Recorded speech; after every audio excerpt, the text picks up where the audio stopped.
Hey, you guys. So, welcome to my little late night confession. I've had such a magical day that I've been just sitting here thinking about just everything that's been going on this last year and just how important it is for us to be in gratitude and to take the time to be quiet and think about it, really think about it and be in gratitude for it. Um, and also to set boundaries. It was really funny because Baba got up, she was eating, and that's her little candle area. And ooh, what's going on there? Cool. Um, yeah. So Baba was just like hanging out, and I was like, "Come sit with me." I'm like, "I'm gonna start this episode." I'm like, "Will you come sit with me?" I'm like, I know you have a lot of fans that would love to see you. And she's just like, "No." And she went and laid down. And I'm like, but then I was like applauding her because I thought, there she is, setting boundaries. She's like, I don't want to. I don't like, she loves you guys and she says hello, but she's like, no, I don't feel like sitting on your lap and while you talk to them. She was just like, no, I'm gonna go back to sleep. I was just getting something to eat. It's really late here. And anyway, so that was one thing. But there are so many things that have been happening, so much magic, so many miracles in the last 24 hours that so basically yesterday, Alder and I kind of had this moment where we were like, we have to confront the issue. Like we must insist that, either he paid to have it finished or just get out of the way and let us do it, in a loving way. But we were just like, yeah, this is getting kind of crazy. The weather, like we've got this impending like ice storm and snowstorm and stuff like that's no bullshit. You know what I mean? And I'm like, we need to be in a house now. And so we were feeling kind of, at least I was feeling kind of nervous about it because I didn't know, how that conversation was going to go down or what was going to happen. And and so I was kind of like feeling a lot of anxiety about it. Cut to last night, I don't know where Spirit was like, look at Craigslist free right now. And so I go on there and there was just this very generic listing, no pictures or anything. And it just said, lots of furniture, blah, blah, blah, all free. And he was just like, this person was just like, reach out. So I reached out and they said, can you come by tomorrow at 10 a.m.? And I was like, yeah. And I just thought it was really weird because I've lived in 5 states, but one of the states that I lived in was Kansas. And the night before, um, every time I hear that song, Celia, you're breaking my heart, um, I get like a little verklempt because one of my really good friends died suddenly about 6 years ago, and going on almost 7 years ago now, I think. And it was devastating. It ripped me up. I couldn't even, I was in such shock. I don't think I really, anyway, she loved Tinkerbell. Like, loved Tinkerbell. She had Tinkerbell seat covers in her car. She had an old, I don't remember, was it a Trans Am or a Camaro? Anyway, she had this like really old, cool vintage car, and like she just was just one of a kind and special. And we were living in Kansas together at the same time. And both of us, we had very similar backgrounds, and both of us coming from like cities and traveling all over like gypsies, and then both landing up in Wichita, Kansas was kind of like, how the fuck did we get here? I was from Chicago, lived in LA, for almost a decade, and then I lived in Portland and then outside of Olympia. And now we're on the Olympic Peninsula. um, but it was just really intense because she came to me that night, and I just was like, something's coming. I'm like, I just feel like she's like gonna give me a blessing or something's gonna happen. So we had decided that today was going to be the day that Alder was going to go over and, talk to our landlord and kind of square some things away. But this guy was like, "Can you come tomorrow morning at like 10 a.m.?" And we were like, "Yeah." So we go there, and it's a really nice house. And he says, well, he told us the night before. He was like, we called him, and or I should say, I texted him, and then he called back, and he said, uh, yeah, this person like had to move. She was my tenant, and she had to go back to Kansas. And I was like, I like looked at Alder like, what the fuck, I've just been having a lot of Kansas references lately. I lived there, I always say, for 22 months because it was like not quite 2 years, and it was pretty painful growing up on the south side of Chicago in the suburbs, and then working in the city, living in the city, living in LA, just like all these things. And even Portland was like, a cute little city. It just, Kansas was just something. The only reason why I was there is because it was for, of course, somebody that I wanted to be with. And that's a whole other story in itself. But she was the same thing. She moved there because of her husband. And so, T and I had this like really cool relationship. We looked out for each other. We started working together at this fine dining restaurant. It was the nicest restaurant in the entire town.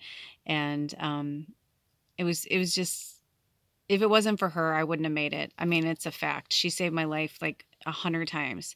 She saved everyone's lives. She was just that person. Um, I'm trying not to cry. Sometimes I think that the ones that die young or early, who are so kind and gentle, I think it's because they take on too much of other people's shit. And that, I think, it slowly kills them. You can't keep taking on other people's stuff.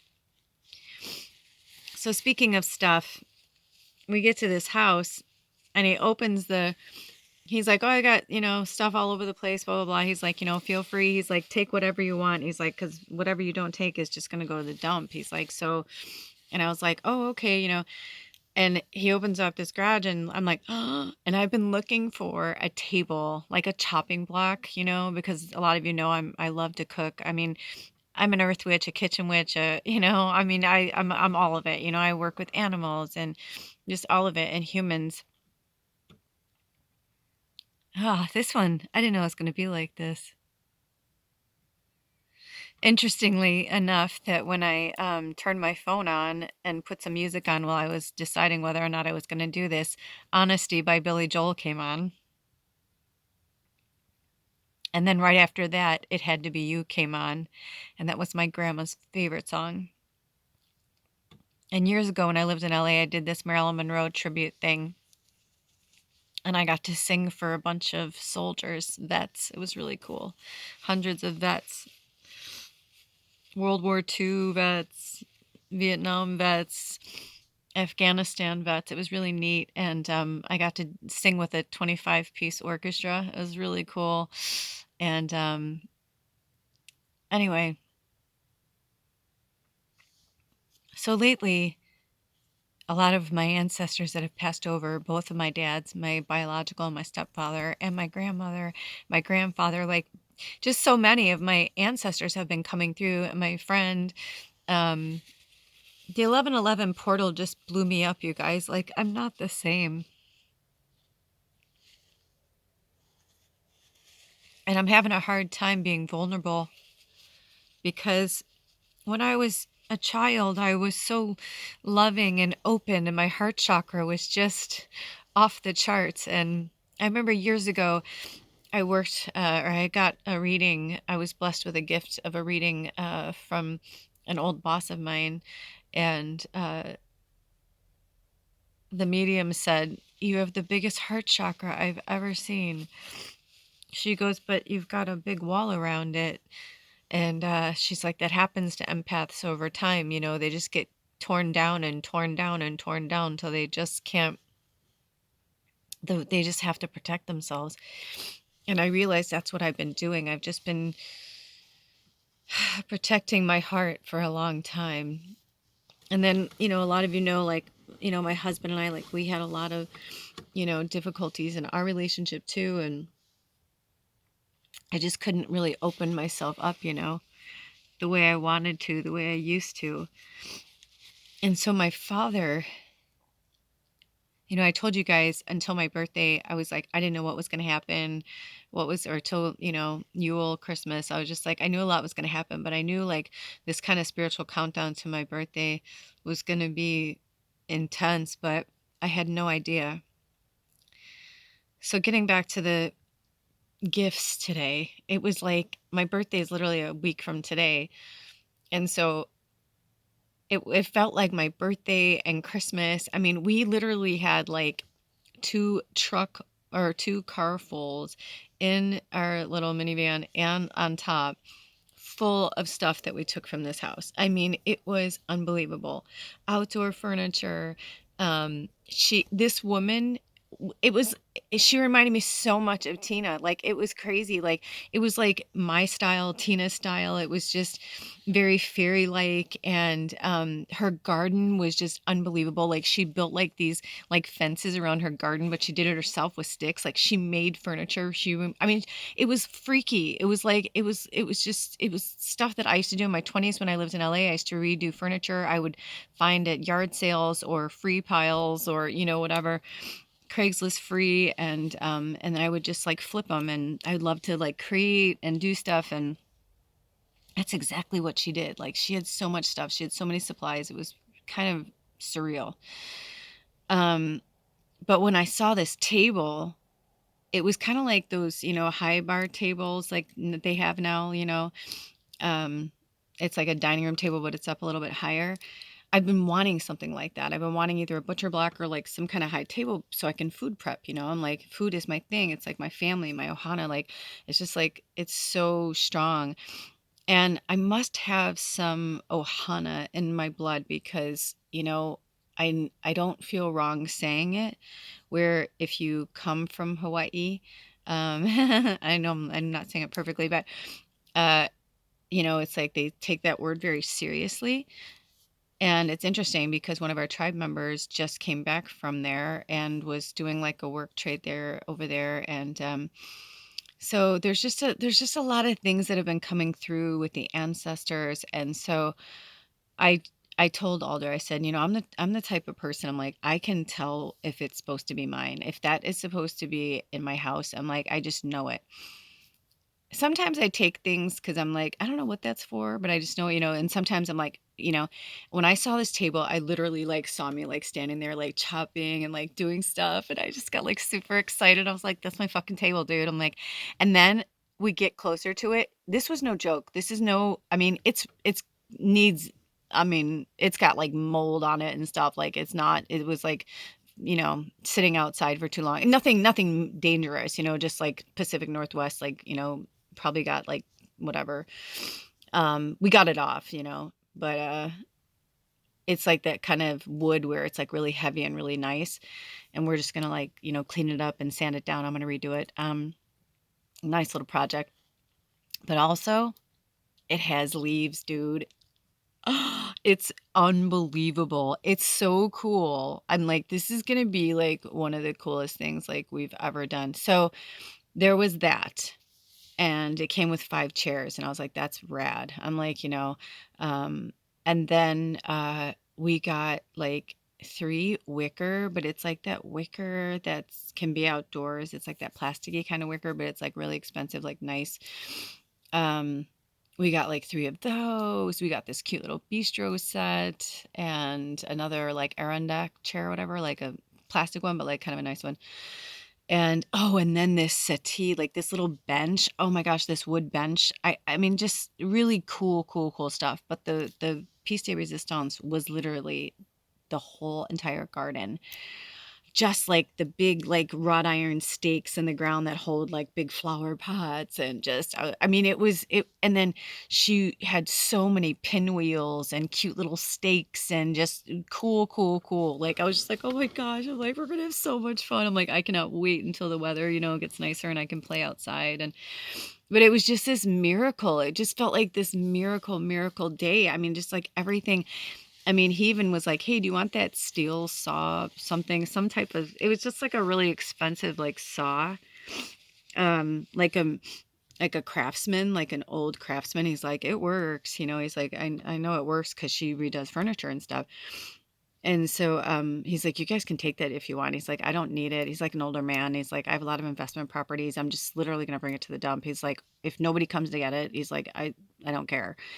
So I'm like, "We need to take that, even whether we keep it or we sell it or whatever." So it was just like, just crazy, just so much stuff. There was so much stuff. Even like this little table. I'll show you guys when we get in there, but like this little like cool like oh gosh, I forget what you like, almost like an East Indian like table with like all these little mosaics and like a glass top, and it's like an octagon, like one of those kind of tables. It looks like something from like World Market. Just so much. There was just so much Christmas decorations, just neat. A lot of stuff. Two dehumidifiers, which are always good to have in the Pacific Northwest, and they looked brand new. Just so much, literally. And there's more stuff if we want to go back and get it. I mean, they had a barbecue. There was so many things.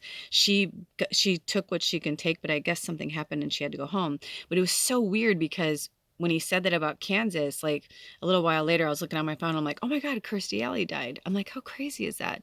Because when I worked at that restaurant, Kirstie Alley used to come in. And I remember one time, like, I played with her corgi while she ate dinner. She had a fucking corgi dog, and she's like, "Can I bring in my dog? It's too hot for me to keep him outside." She's like, "I don't feel like going all the way home." And we're not allowed, at that point, we weren't allowed to have, like, in Wichita, Kansas, it was like 12 years ago or whatever, 15 years ago, they were like, "You can't fucking have your dog in here, dude." But we like snuck it in through the back, and like we were all playing with her dog like in the office, and just weird shit like that. Like my life has just been like really weird like that. It's just been this like crazy fucking adventure. But then what's been happening to me, which has been like really tripping me out, is if you've ever seen Scrooged, and I highly recommend that you do, and I'll try and find a link for you if I can find it free. I've been putting in free movies on my thing. That's not, YouTube's not paying me to do that. It's just been like things have been coming to me, like Never Ending Story just is free on there. Like they're like this random fucking shit. Like I'm not saying it, I'm not looking for it. You know what I mean? It just like shows up in my feed, and I'm like, and I was like, "Oh," and then, like, Alder and I were singing Never Ending Story, and I'm like, "Oh, dude, I have to put that on there." Like, The Craft that I saw the other day, and then, so there's just been a lot, so I'll look and see if I can find that. But if you remember in Scrooged, if you've seen it before, there's this scene at the end, or there's, these homeless people, who, home free, home challenged, uh, these older people, and anyway, they like come to him as like angels like at the end and everything.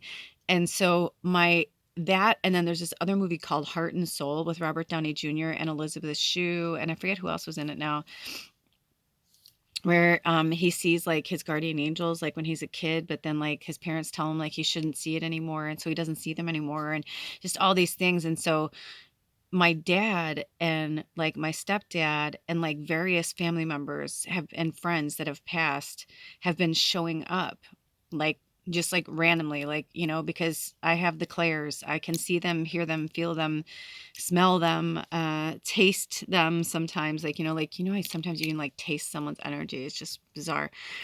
But I started to realize like how much I was keeping my gifts back because of, I was this bright light and I drove everybody crazy. In the 70s, it was a hard time. It was after the Vietnam War, and there was just a lot of anger and oppression.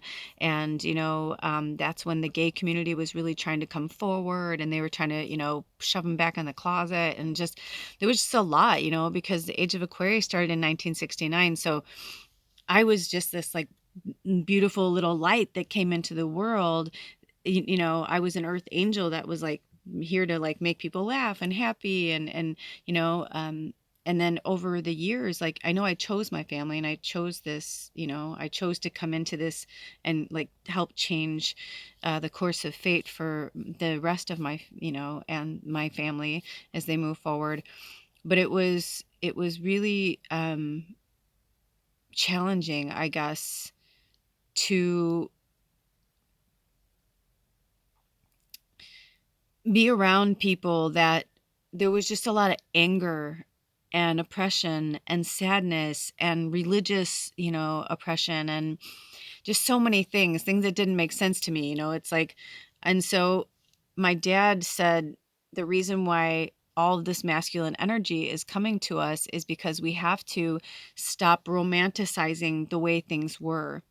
Like for years when my dad was alive, I stopped talking to him many times off and on over the years, but I would always still be like, yeah, but he's my dad, or, it's okay, or that's okay, or, that just happened, or that's the way he was raised, or, it was like always kind of these excuses. And my dad said, we can't do that anymore. And he's like, stop romanticizing me. He's like, tell him who I really was. He's like, because he doesn't have ego now, and it's like, because I keep trying to think of my dad like the way when he was alive, but the beautiful bright light that was inside of him, I saw that when I was a child, and that's why I let him get away with a lot of things. And all of actually, like, looking back on a lot of like my friends, my family, my life, I let a lot of things go because I started to understand that not everybody saw what I saw, heard what I heard, and how many times they'd be like, "Shh," or "Don't tell people that," or "They're gonna think you're crazy," or, "They're gonna think we're crazy," or, my dad drank and beat my mom, and the cops were at our house all the time. My mom would say, like, "We don't need more, like, people, thinking things about us," and just how we were, like, raised in this, you don't want anyone to think anything bad about you, you know? And it's just it's not reality. I think one of the reasons why I was so drawn to Tina was because she just was no bullshit. She just had pure love in her heart, and, you know, she I mean, she wasn't perfect, but it's like if we judged somebody, if people were judging, she'd be like, "Well, you don't know what they've been through," and she was always older than all of us, like all of us that worked at the restaurant. Um, she was around the same age as the owners, but or I think one of the owners. I can't remember anymore, it was so long ago. I feel like she was my age now when I was in my 30s, I think. I don't remember anymore. It's been a minute. And when I've lived in 5 different states. I've moved 29 times. It's just that's a lot. But mostly what I started to realize was I didn't know what it was, whether it was witchcraft or whatever, but like I just knew that I had a way of getting people to do what I wanted. And a lot of people would say, "Oh, it's because of the way you look," or it's, "Oh, you're so nice. People just do things for you," or people feel sorry for you because your family's fuck ups, you know what I mean? Or, whatever. There was just like always like this thing, this stigma, around me, I felt like, or around my family and my life. And so I think I started to lose track of like who I was because I kept trying to please everybody. I learned how to become a chameleon. I learned how to read people. I learned how to manipulate people to get what I wanted, to get what I needed. And I was encouraged to do this, by my friends, my family, even I had some teachers who were so, I remember this, like, were like, just focus on landing a man, kind of thing, because with your sassy mouth or with your fucking attitude or whatever, I remember my typing teacher was like, "Yeah, you should take typing because that's probably the only job you'll ever get." Just like really fucked up shit that like was said, that now, can you imagine if you said that? Like teachers get fired over shit. But when I was growing up, like one of my ears is like really, is it this? No, this one. One of my ears is really, really ripped from my second grade teacher ripping. I had Raggedy Ann earrings. I still remember it. And she like pulled me by my ear and I was screaming and she's like, "Stop, blah, blah." And then like finally I was like, there was like blood like going down my face. She actually got in trouble for that. But just, I remember getting tapped on like the hands and shit with like rulers, like in the 70s, like in 80s. Like that shit was still really fucking happening. So, there's a lot of trauma that I've had to sift through, like so much trauma that even though it's like my light self, my light worker, my higher self, like that, like I understand that. Like I understand like who I am, but I don't I feel like that's like in my face, but what I don't or what I should say what I'm struggling with is I'm starting before I used to feel like here's like my life, right? And like I'm like in the middle and like that's my past and that's my future. And when I would look to my past, it was like going back in a book or watching a movie. And now it just all feel it's like it's almost like the earth is like this, right? When people are like, "Oh no, the earth is flat." It's like it's kind of like the same thing. It's like I always kind of looked at it like this, and now I feel like it's all happening at the same time. So when I go into my past now, I look at things so differently, from a different perspective, from obviously because I'm older and I see it, from a lot of different ways, but just how judgmental I've been. And I feel like the honesty needed to come out. And the confession was that part of the reason why things weren't happening for Alder and I were because we had so much shit to sort through before we could really do this. We had to be honest with ourselves, you know, and it had to be you. My grandma was saying like it had to be you, like in our family, like it had to be you, and why some of my other family members or siblings would get, jealous or whatever with my relationship with like my grandma or my family or just my parents or whatever it was, or just me being myself. It was really threatening to them because they weren't used, like they didn't, I was the youngest, for a long time. And so, it was just like the way they saw things and the way they saw me. Um, Nobody was like me yet, really, you know? So there's just a lot of things that I feel like I still need to unpack and think about and talk about. But all I can say is that I was so concerned about what was going to happen with our landlord. And then we ended up talking to this man today who owned the properties, and we started telling him a little bit because we were there for hours. We sifted. I mean, seriously, we got so much stuff. I'm sure I'll be like, if I'm recording, I'll be like, oh, I got that from him. I mean, candle holders. Like, she left a lot of shit behind. She had to, like, she took the necessities and she left everything else behind. And I was like, wow, that's insane, but good for her. You know what I mean? Like, that's somebody who had to, like, cut and go. Um, I mean, she even, like, had blackboard paint, like, I'm excited, I'm like, "What am I gonna do with this?" Like, she was a crafter, so I have, like, all these, like, arts and craft stuff. I got paintbrushes, we got rollers, we got free paint, from Craigslist a few days ago, brand new paint, and it's, like, good paint, like, with no chemicals and stuff in it, like, just blessed, you know what I mean? Just, like, all these blessings have just been, like, falling into place. It's been really, really cool. Um, but when we were talking to him today, he just kind of gave me the courage to like kind of stand up for myself. And it was just, we just had a really cool conversation. He goes, I love people from Chicago. He's like, what is it with people from Chicago? And I go, I'm going to tell you what it is. And I was telling him, I'm like, I go, people from Chicago, I go, and even just the Midwest. And I go, I think there's something about the camaraderie about when it gets that cold and, you have to look out for each other. You can't, you need your community, you need your people. Also, I think because New York and Chicago, a lot of the immigrants came into these cities and they were very family oriented and community oriented from where they came from, and then over the years, we've been, kind of pulled away from that. But we're coming back to it. So, anyway, so we're like, it's going to take us a few trips. And then I was like, should we call Jolly and get the truck? I'm like, we could do this all in one fucking go. I'm like, maybe we should just do that.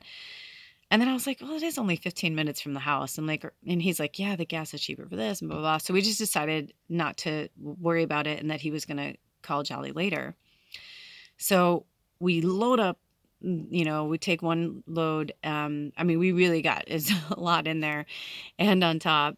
And then, and we got this other cool table too that she painted this mandala on it. I mean, just like cool shit.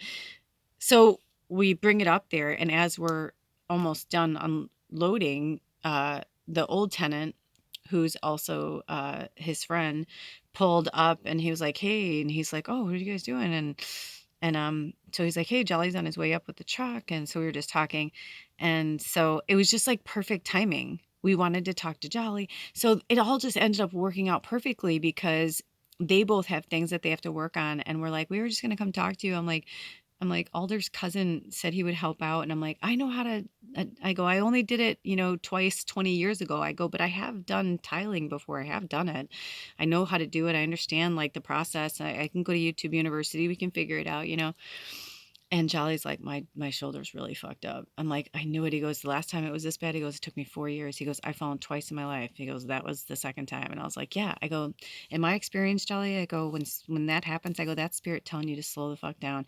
And we just had this great conversation, and he was just telling me about, how he's been feeling about his wife and all this stuff. And I remember, and I was saying to you guys, like, sometimes people just have to come to things on their own. It was just like everything just like came together magically. And I watched I think it was Dee or Kiri, one of their readings, or maybe it was both of them, but it said something about the full moon, and that like this full moon, this cold moon, like something really special was going to happen. And, we're in Sagittarius season, and, Alder's a Gemini. He's a triple Gemini, and his moon's in Sagittarius. So it's like, this is the full moon, full cold moon in Gemini. It's like, we're just like, now it's almost the 7th, because I think it's probably about midnight now. So it's the 7th, December 7th, Ooh, D-Day, interesting. Oh, and I was just talking about veterans too. That's so interesting. Anywho, it was just this, it was magical. Everything came together, and Jolly was like, yeah, I call Uncle. He goes, fucking finish it. I don't want to fucking deal with this anymore. And I said, oh my gosh. And of course, later I'm like, why didn't he just, we tried to do this like months ago. And I'm like, but it wasn't in our time. It's in his, and he's grieving and he's mourning at his own pace. And so I am here to report that one way or the other, we are getting in there before Christmas and Yule. I don't know if we'll get in there before my birthday. That's really overshooting it, but it might happen. In a perfect world, it will happen. But if it doesn't, I know that we're getting closer, and the fact that we got all that shit for free today was unfucking real. I mean, we got easily over $1,000 worth of stuff. Easily. Just the kitchen set alone, like, it's still beautiful. It's a heavy, nice wood. It's just been, like I said, it's just been sitting outside. It just need a little spit and polish. I know how to do that, and like, I think I'm gonna like resand it and make it really, really cool, like kind of make it rustic and artsy. And he didn't finish the floor in the kitchen, but he's showed Alder, he's like, hey, I got this, these materials, you guys can do it yourself. So it's coming along. We're going to have to do it ourselves, but I don't care now. Most of the big stuff is done. And now we just have to get the water running to the house, and to get the gravity fed water things like connected. So we just got, yeah, it's going to be a minute. But you know what? A year ago right now, I was in a really dark place, and I was 49, and I was like, fuck, I'm going to be 50. I was like, shit, I said I was going to be in Paris on my 50th birthday. And I'm like, look at this. I'm in a fucking RV. And today when I was talking to that guy, Jim, who gave us all that stuff, I was like, yeah, man, I go, I was telling him about Big Camper. I'm like, we lived in a 26 by 10 foot space for like 6.5 years. And he's like, what? And he's like, you and him? And he's like, he goes, all he's like, look at how tall he is. He's 6'2". I'm like, yep. And I go, and we have a Maine Coon cat. So yeah, the other 3 of us. And he's like, wow. He's like, God love you. And we had some great conversations and everything, but it was really cute because when I was calling him back, I was like, hey, I'm like, I know we said we would be right back. I'm like, I'm sorry we're running late. I'm like, we ran into our landlord. And I'm like, and I kind of went over to the side and I said, hey, thanks for that pep talk. That really helped. And he goes, well, you know what? He goes, I know good people when I meet them. And, I'm paraphrasing, but he was just like, he said, you guys are really hard workers, and, you're good, hardworking people. And he's like, I'm glad. It makes me so happy that you guys got all this stuff. You deserve it. He's like, congratulations. He's like, hey, congratulations on your new home. He's like, you guys really deserve this. And it was just really cool. It was really awesome. And I just feel so good. I just feel like everything's finally coming together, and I'm excited to share the house with you guys. I'm excited. Of course, I've been taking before pictures and video and stuff, so I don't know how that compilation is going to come together, but I'm excited about that too, to see how that goes. And I just want to thank you guys for standing by me and supporting me emotionally, physically, mentally, financially. You guys, I mean, I know that it's an exchange of energy, so I am in gratitude for that. But I will continue to bring you as much spiritual content as spirit wants me to. However, things are meant to go down, is how they're going to go down. I felt like I wanted to bring in that little bit of light from spirit, because those of you who have been walking with me a long time, this wasn't easy. There was nothing easy about any of this. And I wouldn't trade it because it's changed me for the better. And today, when we came home, I was making dinner and I put some Christmas music on and I was like, I finally feel like I'm getting in, the holiday spirit. I finally feel like it's my birthday. I'm like, it's almost my birthday. I just realized now I have to look at everything differently than the way I used to look at it. And the nostalgia and the memories and the childhood memories and the trauma and all of that, and how much we have to unpack that stuff and really look at it so that we can move forward and we can heal and grow and evolve. Because you know what? We have to bring the light back in. We have to bring the light back in.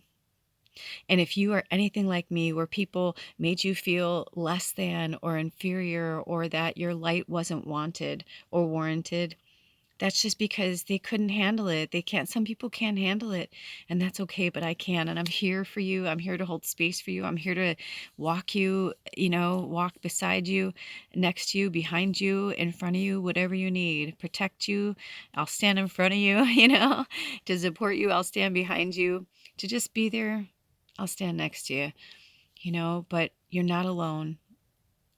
And you do have to work hard sometimes for your dreams.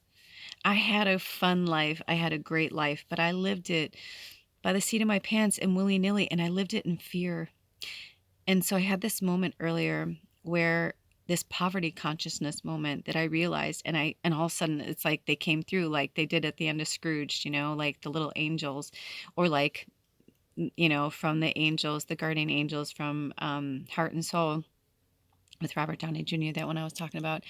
And it's just like they came to me, and it was like it's like they apologized. The ancestors came to me to apologize for putting that in our minds, but they said, but that's what the 1% did, right? Like, don't spill a drop of that. You need that milk, you need that water, you need that food. Like, oh no, it'd be hard to get more. It's like, no, we live in an abundant planet and an abundant, space and time, whatever you want to call this earth school.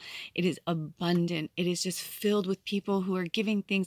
I mean, you know what I mean? It's like, it was just unreal. And some of the, like when I was walking around, I told Jim, I go, I don't want to, I feel gluttonous. He's like, don't, no, gosh, take whatever you want. He's like, seriously, I want you to take whatever you want.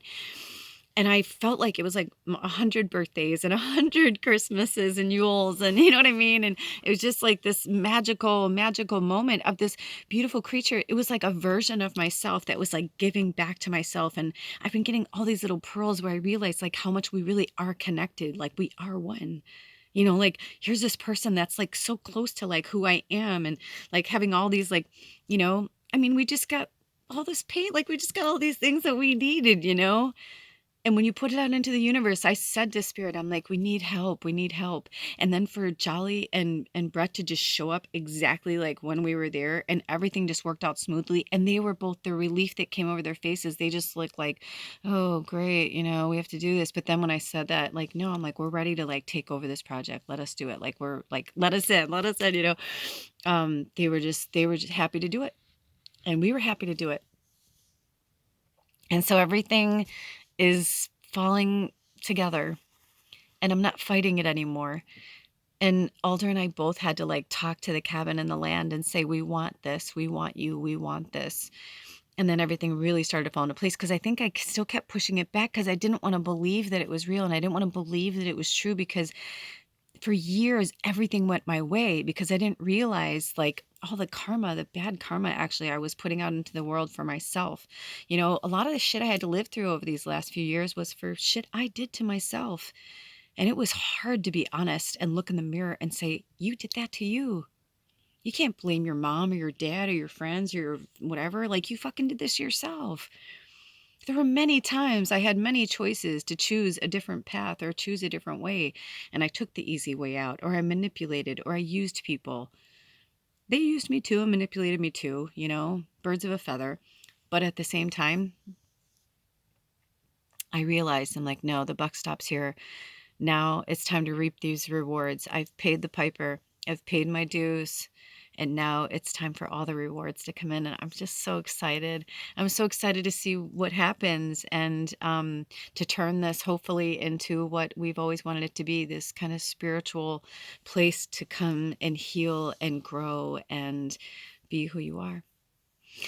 So, with that being said, until next time, thank you so much for just witnessing me and this transformation. And, they didn't have me pull any cards or anything like that. This was just really like a confessions of a witch, late night confessions of a witch of this time, I guess. But yeah, hang in there. Especially if you're dreaming something really big. When Alder and I dreamt this, I don't think we really understood the gravity of what we were putting out there. But the interesting thing was, we kind of thought about it, like each of us had our own kind of vision of something like this before we put it into a manifestation on paper. But then also, over the last like 48 hours, I've been having these flashbacks of dreams that I had, either visions that I had or actual dreams where I've been here, like where I came to the future. I astral traveled and like saw little, like gave myself a glimpse of like the future, because there was a moment, like there's been two for sure that like in the last 24 hours I'm like, oh man, this is not a deja vu. I was here. Like I came and witnessed this. Like this was for me to be like, yep, I'm on the right track. Like, so, listen to yourself and listen to your intuition. Listen to that little inner voice inside of you. I'm telling you, that reminds me, I think I'm going to put up that other shorts that from Little Voice from Cerebralis, because, it's just that little voice inside that I've been missing. Me, that light that was shining so bright when I was a child, but over the years, dousing my light, even when I would audition and stuff when I was in LA and people were telling me I wasn't skinny enough, I wasn't pretty enough, I wasn't smart enough, I wasn't funny enough, I wasn't talented enough, whatever.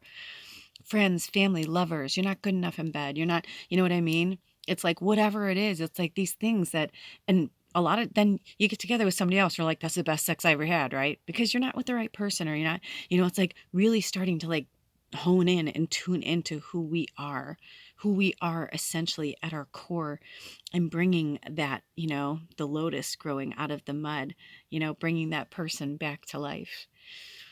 That's all we're doing.